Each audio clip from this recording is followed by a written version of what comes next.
भविष्य का वो समय जहाँ पृथ्वी का टेम्परेचर लगातार बढ़ता चला जा रहा था। लेकिन पहली बार जब बारिश हुई तो वो पानी नहीं बल्कि एसिड होता है, जो अगर किसी भी इंसान की बॉडी पर लग जाए तो उनका स्केलेटन भी जल जाता था। इस एडवेंचरस कहानी की शुरुआत होती है 30वीं शताब्दी को दिखाते हुए, जहाँ पूरे वातावरण का टेम्परेचर धीरे धीरे बढ़ता जा रहा था। उन्हीं रीजंस की वजह से न बारिश हो रही थी और जमीन पूरी तरीके से सूखी पड़ी हुई होती है। हमें अब एक फैक्ट्री दिखाई गई जहाँ पर कई सारे वर्कर्स मिलकर हड़ताल कर रहे थे। बात ये थी कि कंपनी के ओनर्स ने उनके साथ चीटिंग की होती है और कई सारे वर्कर्स जो उस जगह पर काम करते थे वहाँ पर जमीन गिरने के कारण उन्हें चोट लगी है। उन्हीं में से हमें कैरिन नाम की एक लेडी दिखाई जाती है जिसके पोस्टर्स वहाँ पर लगे हुए थे, और जो भी लोग घायल हुए हैं उन सभी के पेरेंट्स वहाँ आकर ओनर से पैसे मांगते हैं। हमें तो उन सभी में माइक नाम का भी एक आदमी दिखाया जाता है जो कैरिन की तरफ से लड़ रहा था। देखते ही देखते वो पूरा मोमेंट काफी बड़ा हो गया और कई सारे पुलिस ऑफिसर्स की टीम पहुंच गई थी वहां पर। माइक जो सबसे ज्यादा आवाज उठा रहा था उसे पुलिस ऑफिसर्स ने जल्द से जल्द पकड़ लिया। उसके इस प्रोटेस्ट से ओनर्स को कई सारा नुकसान हुआ था,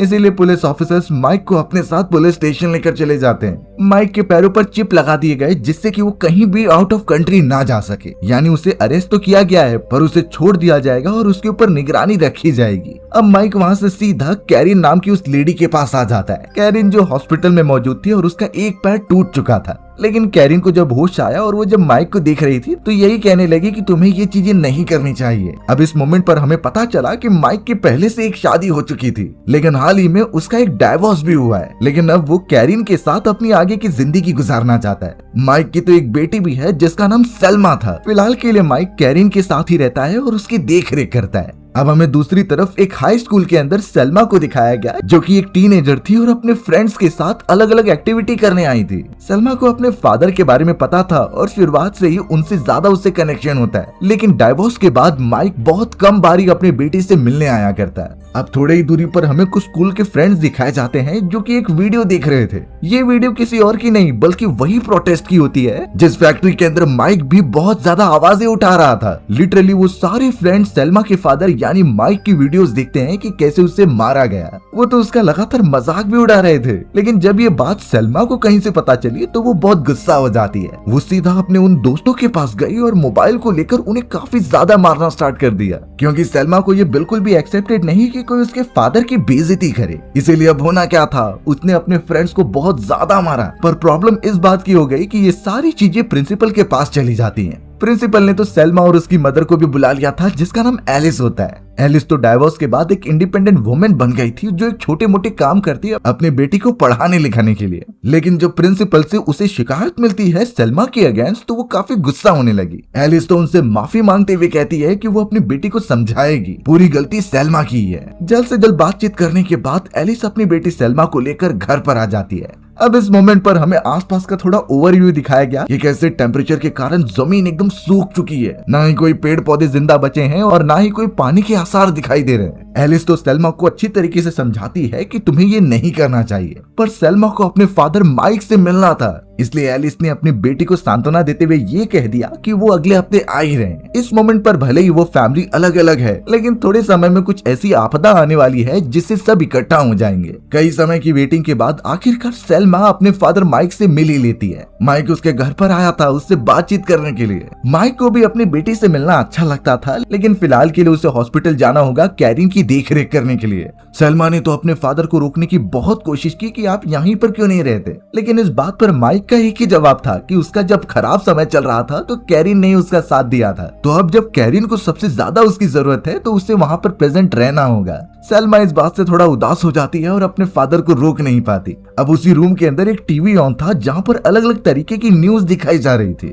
उस न्यूज में साफ बताया जा रहा था एक ऐसी अनजान बारिश के बारे में जिसमें से पानी नहीं बल्कि एसिड निकलता है। वो बादल धीरे धीरे चारों तरफ फैलते जा रहे हैं और जिस भी इंसान या फिर लिविंग बींग्स के ऊपर वो एसिड गिरती तो उनके चमड़े ही जल जाते। सबसे ज्यादा इसका प्रभाव फॉरेस्ट में रहने वाले जंगली जानवरों पर हुआ है, क्योंकि वो अपनी प्रोटेक्शन के लिए फॉरेस्ट के अलावा और कहीं भी नहीं छुप सकते। अब यहाँ सलमा इन चीजों को देखकर काफी डरने लगती है कि ये सब क्या हो रहा है, लेकिन अभी भी उसका फादर माइक गया नहीं था। वो अपनी बेटी को परेशान होता हुआ देखकर उस जगह पर पहुंचता है और टीवी को बंद कर देता है। उसने सलमा को साफ बताया कि ऐसा कुछ भी नहीं होता, ये सिर्फ पब्लिसिटी है और न्यूज चैनल वाले हमारा ध्यान अट्रैक्ट करने के लिए ये बोल रहे हैं, तो इसीलिए इन चीजों पर बिल्कुल भी ध्यान ही नहीं देना चाहिए। सलमा अपने फादर की बहुत ज्यादा बातें मानती थी, इसीलिए वो समझ जाती है। माइक तो ये सारी चीजें कहकर निकल पड़ता है अपने डेली वर्क के लिए। वो ज्यादा वर्कaholic था और उसे कम समय में ज्यादा पैसे कमाने थे, अपनी बेटी या फिर अपनी एक्स वाइफ के लिए नहीं, बल्कि कैरिन के इलाज के लिए। यहाँ पर हमें एलिस भी दिखाई गई जो सलमा को लेकर उसके स्कूल छोड़ने के लिए जा रही थी। सलमा एक बोर्डिंग स्कूल में पढ़ती थी जहाँ उसे महीनों भर घर पर नहीं आना था।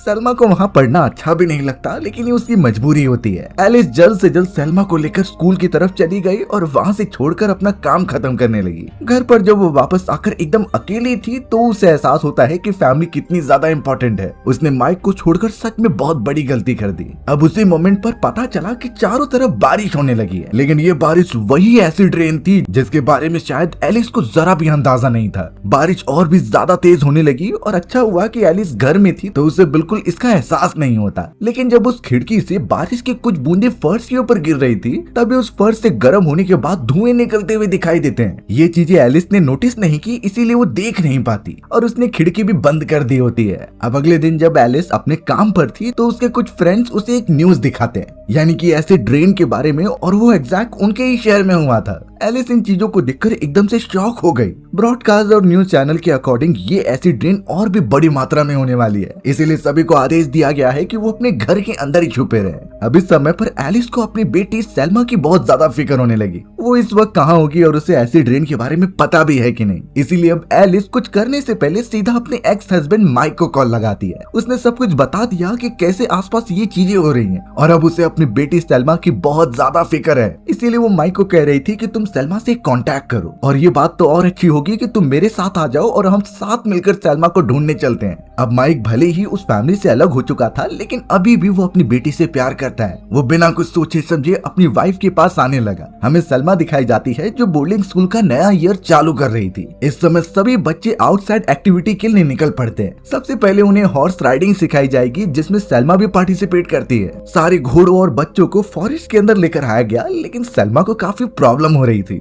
वो जिस घोड़े पर बैठी हुई होती है वो ठीक से कंट्रोल ही नहीं हो रहा था। सीधे चलने के बजाय वो आउट ऑफ कंट्रोल होकर बहुत सारे अजीब मूवमेंट करता है। अब जब सलमा इसे कंट्रोल नहीं कर पा रही थी तो उसका एक टीचर वहाँ पर आ गया। उसने सलमा को घोड़े पे से नीचे उतारा और उसे लेकर वहाँ से चला गया। ये इसलिए ताकि वो उस घोड़े को अस्तबल में रख दे और तब तक के लिए उसने सलमा को वहीं वेट करने के लिए कहा। सलमा कुछ देर तक तो एकदम नॉर्मल रहती है, लेकिन जब वो आसमान की तरफ देखने लगी तो एकदम से डर गई क्योंकि वही काले बादल आसमान में छाने लगे थे। यानी ये एसिड रेन के बादल हैं और थोड़ी देर में एसिड रेन होने वाली है। अगर सलमा ने कुछ नहीं किया तो उसकी पूरी बॉडी जलकर राख हो जाएगी। वहाँ दूसरी तरफ माइक और एलिस एक साथ मिल चुके थे और कार में बैठकर अपनी बेटी को ढूंढने निकल जाते हैं। सबसे पहले वो पहुंच गए बोर्डिंग स्कूल के अंदर और अपनी बेटी के बारे में पूछने लगे। तब जाकर उन्हें पता चला कि वो यहाँ नहीं बल्कि हॉर्स राइडिंग सीख रही है। अब ये तो और भी ज्यादा खतरनाक वाली बात है। तो माइक और एलिस गाड़ी उठाते हैं और निकल पड़ते हैं फॉरेस्ट की तरफ। थोड़ी दूर ट्रेवल करते हुए प्रॉब्लम ये हो गई कि सड़क पर कई सारी गाड़ियां रुकी हुई थी। सब इसी न्यूज से परेशान थे कि एसिड रेन वाली बात सच भी है कि नहीं। रूट पूरी तरीके से ब्लॉक होने के बाद वो दोनों आगे भी नहीं बढ़ सकते।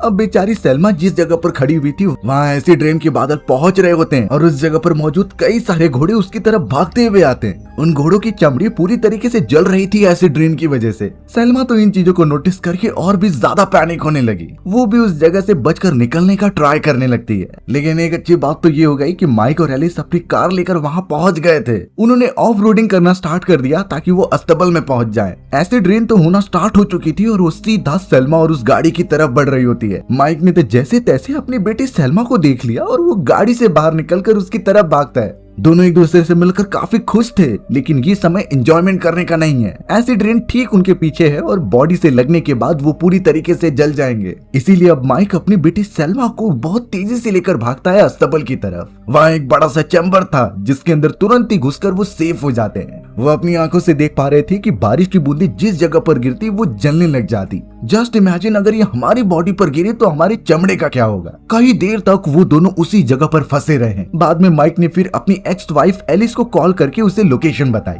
वो जल्द से जल्द अपनी कार लेकर उस अस्तबल में आ जाती है और वो दोनों भी उस कार के अंदर बैठकर निकल गए। वो खतरनाक रेन रुकने का नाम नहीं ले रही थी, इसीलिए उन्हें आगे बढ़ते रहना पड़ा। रोड पर इतनी ज्यादा हाहाकार मचा हुआ था कि सभी यहाँ से वहाँ भाग रहे थे। कुछ लोग तो उस बारिश के कांटेक्ट में भी आ जाते हैं और जिस बॉडी पार्ट पर भी वो बूंदे लगती उनकी पूरी चमड़ी जलने लग जाती। सलमा इस चीज को देखकर काफी ज्यादा पैनिक होने लगती है। एक आदमी जिसकी ऑलमोस्ट पूरी बॉडी जल चुकी थी वो तो कार के अंदर घुसने की भी कोशिश कर रहा था, लेकिन माइक ने उस समय पर कंट्रोल रखा और उसे दूर फेंका, क्योंकि अगर वो अंदर आ जाएगा तो उस पर लगी हुई एसिड रेन उसके फैमिली मेंबर्स पर लग जाएगी। माइक और एलिस ने जल्द से जल्द अपनी कार बंद की और वहां से लेकर एक सेफ जगह पर आ गए। वो एक बहुत ही बड़ा ब्रिज था जिससे कि एसिड रेन उन तक नहीं पहुंच पाती। कई सारे लोग उन्हीं की तरह उस जगह पर रुके हुए थे। अब वेट करने के बाद वो एसिड रेन एकदम से बंद हो जाती है। माइक जल्द से जल्द बाहर आता है और अपनी कार की हालत ठीक करने की कोशिश करता है, क्योंकि एसिड के कारण कार के भी कई सारे पार्ट जल चुके थे। वहाँ कुछ कपड़ों का ढेर होता है तो वो उससे दूसरे चेंज कर ले रहे थे और अपनी कार को भी अच्छे तरीके से पोंछते हैं, क्योंकि फिलहाल के लिए एक जगह से दूसरी जगह पर ट्रेवल करना कार से सेफेस्ट ऑप्शन नहीं है। अब अचानक इस पूरे प्रोसेस में एलिस को बेन नाम के उसके एक साथी का कॉल आ जाता है। बेन को ये कंडीशन बताने के बाद पता चला कि बेन जिस एरिया में रहता है वहाँ एसिड रेन नहीं हो रही है और तो और उसके पास कई सारे रिसोर्सेस मौजूद हैं जो कुछ महीनों तक आराम से चल जाएंगे। इसीलिए अब बेन एलिस को ये गाइड करता है कि तुम अपने बेटे को लेकर यहाँ आ जाओ। लेकिन जब एलिस ने ये बताया कि उसने माइक को कॉल किया था ताकि वो अपनी बेटी को बचा ले, तब बेन उस पर बहुत गुस्सा हो रहा था। ये इसलिए क्योंकि एलिस का डाइवोर्स हो चुका है माइक से और उसे इस तरीके से नहीं मिलना चाहिए। पर एलिस बेन को समझाती है कि उसके पास कोई और रास्ता नहीं था, उसे अपनी बेटी को किसी भी हालत में बचाना था। अब देखकर यही लगता है कि बेन कहीं न कहीं एलिस में इंटरेस्टेड है उसके डाइवोर्स के बाद। उसने तो उन्हें साफ कह दिया था कि तुम मेरे यहाँ पर आकर रह सकती हो। तो अब यहाँ उन दोनों को बेन तक पहुँचाने का जिम्मा माइक ने अपने सर पर लिया था। माइक को अपनी गर्लफ्रेंड कैरिन के पास भी जाना होता है, लेकिन सबसे पहले वो ये रिस्पॉन्सिबिलिटी निभाएगा। इसीलिए अब बिना देरी किए कार के अंदर बैठकर वो तीनों निकल पड़ते हैं बेन के पास। लेकिन अनफॉर्चुनेटली उनके पास पीने के लिए पानी भी नहीं था। इसीलिए रात जब ज्यादा हो गई थी तो वो एक अबैंडन जगह पर रुक जाते हैं। वो एक नॉर्मल सा रेस्टोरेंट था जहां उन्हें खाने पीने की कुछ चीजें मिल जाएंगी, ऐसा वो एक्सपेक्ट कर रहे थे। अंदर जाने पर सबसे पहले माइक टैप से निकलने वाले पानी को चेक करता है। उसे लग रहा था कि कहीं ये एसिड रेन वाला पानी तो नहीं है। कई सारे बर्तनों के ऊपर गिराकर कुछ हो तो नहीं रहा था, लेकिन फिर भी उन्हें शक होता है। लेकिन फिर भी वो पीने से इनकार कर रहे थे। तो माइक ने एक आइडिया लगाया और उस जगह मौजूद एक कैट को वो पानी पिलाकर देखा। कैट वो पानी पी लेती है और उसे कुछ होता नहीं, यानी ये पानी पूरी तरीके से सेफ है और वो इसे कंज्यूम कर सकते हैं। बट सेल्मा और एलिस इसे मना कर रहे थे। उन्हें तो बिल्कुल भी इन चीजों का रिस्क नहीं लेना। थोड़ा सा और छानबीन करने के बाद उन्हें फ्रीजर के अंदर कुछ बियर्स की बोतल और पानी मिल जाता है। तो वो तीनों उस पानी को पीने लग जाते हैं, क्योंकि ये पहले से प्रिजर्व था। ये बात तो क्लियर थी कि उन्हें एक रात यहीं पर गुजारनी होगी, इसीलिए वो खाने पीने के बाद सोने का इंतजाम करते हैं। लेकिन माइक को एक शॉकिंग रियलिटी पता चली। वो ये थी कि जिस कैट को उन्होंने पानी पिलाया था वो अब मर चुकी है, यानी वो पानी एसिड ही है और अगर वो सब उसे पी लेते तो वो भी मर जाते। माइक तो यहाँ अपनी गर्लफ्रेंड कैरिन से भी वीडियो कॉल पर बातचीत करता है कि वो उसके पास जल्द से जल्द पहुंचेगा। अब बहुत रात होने के बाद सभी लोग सोए हुए थे, लेकिन सेल्मा को नींद नहीं आती। वो उठ जाती है और थोड़ी जगह पर एक्सप्लोर करती है, लेकिन शेल्फ के नीचे की तरफ उसे उस कैट की डेड बॉडी दिखाई दी। यानी वो भी समझ गई कि उस कैट ने जो पिया था वो एसिड होती है। यानी पृथ्वी पर मौजूद जितने भी पानी के रिसोर्सेज हैं वो अब एसिडिक हो चुके हैं। सेल्मा इतना ज्यादा डर गई कि सीधा अपनी मदर के पास जाकर सो जाती है। अब कुछ मोमेंट बाद माइक और एलिस जब उठ रहे थे तो उनके बीच डिस्कशन होती है। माइक तो साफ कह रहा था कि जब उसे बहुत ज्यादा जरूरत थी तो एलिस उससे दूर चली गई थी, लेकिन अब एलिस को सबसे ज्यादा जरूरत है तो माइक उसके साथ है।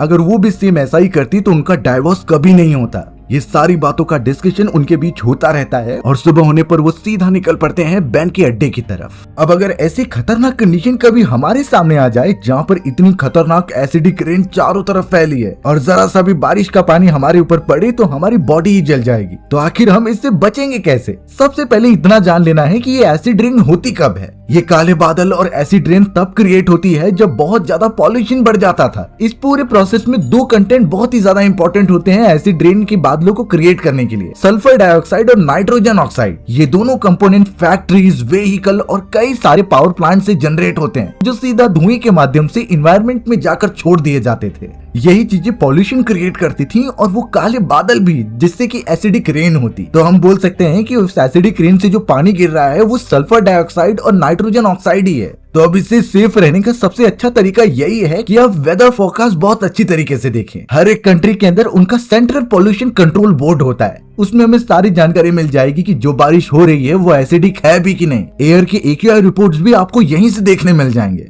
तो अगर सच में एसिडिक रेन हो रही है तो हमें बाहर निकलना पूरा अवॉइड करना है। कई जगहों पर बारिश का पानी इकट्ठा किया जाता है और उसे रिसाइकल करके पीने के लिए कन्वर्ट करते हैं। पानी पीने की जरूरत तो पड़ेगी ही, तो हमें बहुत ज्यादा सूर्य की किरणों से ही पानी बनाना सीखना होगा। इसे वाष्पीकरण कहते हैं, जिसकी बहुत सारी टेक्निक आ जाती है। अगर हम किसी भी टाइप के पानी को सूर्य की रोशनी के बीच में रखें और उसके ऊपर एक प्लास्टिक की थैली डालें तो वो भाप बनकर ऊपर की तरफ जाती थी और फिर पानी बनती थी। और अगर वो पानी हम कलेक्ट करें तो वो पीने लायक हो सकती है। याद रहे, अगर आप एनवायरनमेंट में निकल रहे हो तो वापस आने के बाद अपने पूरे बॉडी को सैनिटाइज कीजिए। ये छोटी छोटी चीजें आपको एसिडिक रेन से आसानी से बचा सकती है। लेकिन अब यहाँ एलिस, माइक और सेल्मा बाकी सभी के साथ एक सेफ जगह पर जाने के लिए निकल जाते हैं। कई सारे लोग ऑफिसर्स द्वारा बताई गई जगह की तरफ बढ़ रहे थे, लेकिन एक बात शॉक करने वाली थी कि ऑफिसर सिर्फ गिने चुने लोगों को आगे जाने की परमिशन देते हैं। यानी इसमें सबसे पहले पॉलिटिशियन और बड़े बड़े बिजनेसमैन शामिल थे जिन्हें जाने की परमिशन मिली होती है। इन्हीं चीजों के बीच में लोगों का केओस चालू हो चुका था। फिर पता चला कि इतनी ज्यादा भीड़ में एलिस, सेल्मा और माइक से अलग हो चुकी है। ऑफिसर उसे अलग ही जगह पर लेकर जा रहे थे। सभी लोग दूसरी तरफ जाने के लिए एक ब्रिज पर चढ़ गए थे और उससे ही पार कर रहे थे, पर किसी को नहीं पता था कि एसिड रेन की वजह से ब्रिज के कई सारे पार्ट्स एकदम से गल चुके हैं। इतने ज्यादा लोड आने के बाद वो ब्रिज एकदम से टूटने लगा। सभी लोग एक साथ पानी में गिरने लगे होते हैं, जिसके अंदर अल्टीमेटली एसिड रेन का पानी मिल चुका होता है। यानी सिचुएशन ऐसी हो गई थी कि गरम गरम तेल में किसी चीज को डाला जा रहा हो। वो ब्रिज टूटने लगा और कई लोग उसमें डायरेक्टली गिर जाते हैं। उनकी बॉडी पूरी तरीके से जलने लगी थी एसिड की वजह से। सेल्मा यहाँ अपनी मदर के लिए बहुत बार चिल्लाती है, लेकिन अब शायद कोई रास्ता नहीं है क्योंकि एलिस भी पानी के अंदर गिर चुकी थी। माइक और सेल्मा जब उसे देखने जाते हैं तो एलिस की बॉडी ऑलमोस्ट जल गई,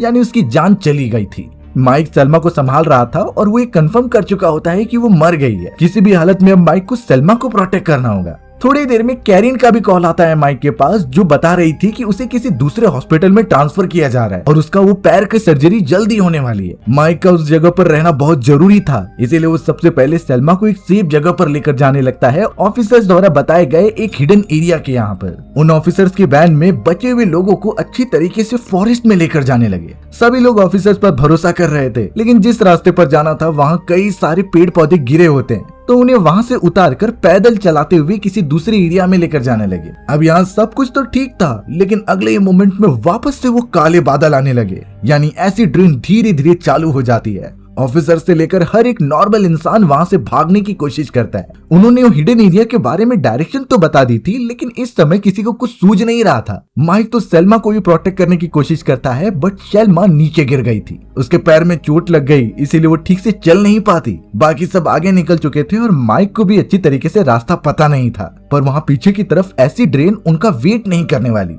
वो तो आकर सभी को जलाकर राख करने वाली है। माइक कैसे भी करके अपनी बेटी सेल्मा को उठाता है और वहाँ से एक छोटी वाली जगह पर आ जाता है। दोनों ही उस गुफा के अंदर घुस गए और बाहर की तरफ एसिड रेन चालू हो चुकी थी। पेड़ पौधों से लेकर जितने भी जानवर एक्सपोजर में आते हैं वो सब जलने लगे। अच्छी बात हुई कि माइक और सेल्मा एक सेफ जगह पर पहुंच गए। उस गुफा में और ज्यादा अंदर जाने के बाद पता चला कि ये वही हिडन एरिया है जिसके बारे में वो ऑफिसर्स बात कर रहे थे, लेकिन यहाँ पर वो पीछे वाले रास्ते से आए हैं। जितनी देर तक वो इस हिडन एरिया पर छुपे रहेंगे उतना ही अच्छा होगा। माइक और सेल्मा अभी के लिए उस बारिश के रुकने का इंतजार करते हैं। बहुत देर के बाद आखिरकार वो रुक गई और वो धीरे धीरे बाहर निकलने लगे। अब इस मोमेंट पर हमें पता चला कि माइक उस एसिड रेन से अफेक्ट हो चुका है। कई बूंदे उसके पेट में भी चले गए हैं, इसीलिए वो बहुत ज्यादा कमजोर होने लगा। लेकिन ये चीजें वो सेल्मा के साथ शेयर नहीं कर रहा था। बात तब ज्यादा जाकर बिगड़ जाती है जब थोड़ा चलने के बाद माइक अचानक ही गिर पड़ा, यानी उसकी तबीयत ड्रास्टिकली नीचे गिरते जा रही है। सेल्मा कैसे भी करके माइक को उठाती है और मदद की मांग करती है। तभी अचानक हमें एक घर दिखाया गया जिसके खिड़की के यहाँ से एक लेडी उन्हें देख रही थी। अब यहाँ मदद मांगने के बाद वो उन्हें अंदर आने की परमिशन दे देती है। उस लेडी का नाम डेबरा था, जो अपने बेटे के साथ वहाँ पर रहती है। ये उसके हस्बैंड का हाउस था और एसिड रेन के बाद तब से वो यहीं पर छुपी हुई है।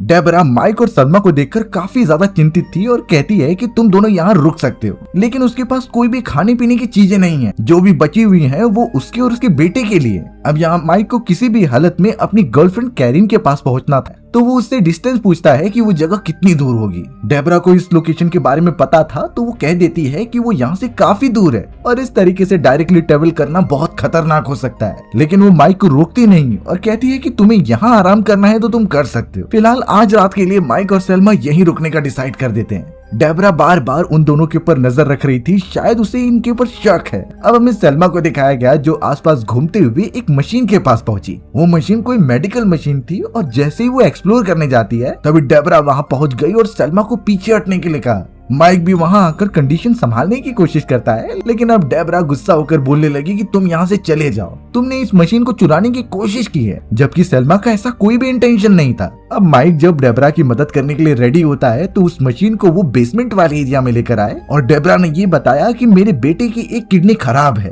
तो जब तक उसकी सर्जरी नहीं हो जाती तो हमें इसी मशीन के सहारे उसे जिंदा रखना होगा। और डेबरा इसीलिए चिंतित हो गई थी कि उसे लगा कि वो दोनों चोर हैं, पर माइक उसे समझाता है और दूसरे घर में निकल पड़ता है कुछ खाने पीने की चीजें ढूंढने के लिए। लकीली उसे कैन फूड मिल गया था तो वो सलमा और खुद भी खाता है और रात भर इसी तरीके से निकालने के लिए बोलता है। एक मोमेंट पर माइक को कैरिन का कॉल आया था और वो बता रही थी कि हमारे यहाँ एसिड रेन स्टार्ट हो चुकी है। वो कई लोगों के साथ एक टनल के अंदर छुपी हुई है, यानी माइक को जल्द से जल्द सुबह होने पर यहाँ से निकलना होगा। अब काफी रात हो चुकी थी और सभी सोए हुए थे, पर रात के समय ही जब एसिड रेन स्टार्ट हुई तो इस बार कुछ अलग ही हो रहा था। वो एसिड रेन इतनी तेज होती है कि घर के अंदर पानी आने लगा। जिन चीजों पर वो पड़ती वो धुएं में कन्वर्ट हो जाती। डेबरा का वो घर भी एकदम कच्चा था तो ऊपर से पानी भी टपकने लगे। ये चीजें थोड़ी देर बाद माइक नोटिस कर लेता है और अपनी बेटी सलमा को उठाकर वहां से निकलने का ट्राई करता है। सबसे पहले तो वो डेबरा के भी कमरे में जाकर ठकठका रहा था क्योंकि पानी वहां भी अंदर जाने लगा है, लेकिन डेबरा अपने बेटे के साथ अंदर थी, वो दरवाजा नहीं खोलती। वो दोनों तो आराम से सो रहे थे,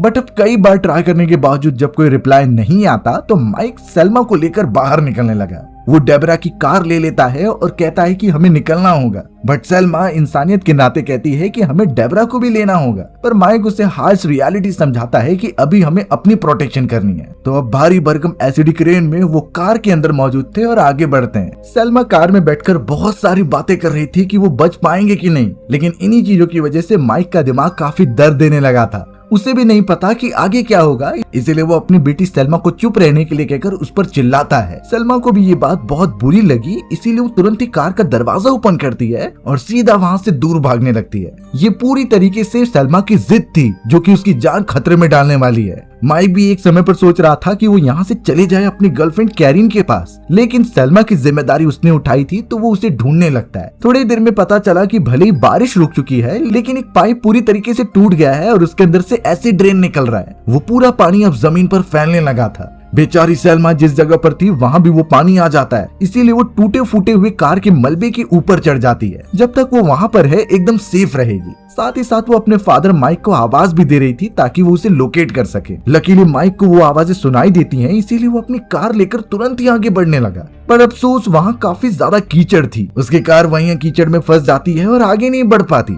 तो और कोई रास्ता ना होने पर माइक तुरंत ही कार से उतरता है और अपनी बेटी के पास जाता है। सलमा काफी डरी सहमी ऊपर मौजूद थी, जिससे कि माइक सांत्वना देता है और अपने कंधे पर उठा लेता है। उन्हें कार की तरफ बढ़ना होगा क्योंकि पानी और बढ़ता जा रहा है। माइक धीरे धीरे अपनी बेटी को लेकर आगे बढ़ तो रहा था, लेकिन अब जमीन पर पानी फैल चुका होता है, यानी उसके पैर एसिड के अंदर डायरेक्टली जा रहे हैं। धीरे धीरे उसके बूट भी जल गए और उसका पैर भी जलने लगा। वो अपनी बेटी को लेकर सही सलामत आगे बढ़ चलता है और कार के पास आकर रुक जाता है, लेकिन इस पॉइंट पर माइक के पैर की धज्जियां उड़ चुकी थी। वो ऑलमोस्ट जल चुके थे, लेकिन उसने अपनी बेटी को सेव कर दिया। सलमा बहुत रोने लग जाती है क्योंकि एक समय पर वो अपने फादर को मीन समझती थी, लेकिन माइक ने उसकी जान बचाने के लिए अपने पैरों की कुर्बानी दे दी। अब कुछ टाइम बाद हमें एक बहुत ही बड़े सेंटर को दिखाया गया जो गवर्नमेंट ने ऑर्गेनाइज की थी उन लोगों के लिए जो एसिडिक रेन से बचना चाहते हैं। उस जगह पर तो सलमा अपने फादर को भी लेकर आ गई थी। सभी लोगों का बहुत बुरा हाल होता है। अब थोड़ी देर बाद सलमा एक काउंटर पर जाती है और कैरिन के बारे में पूछती है, लेकिन कैरिन नाम की वहाँ कोई भी पेशेंट नहीं थी।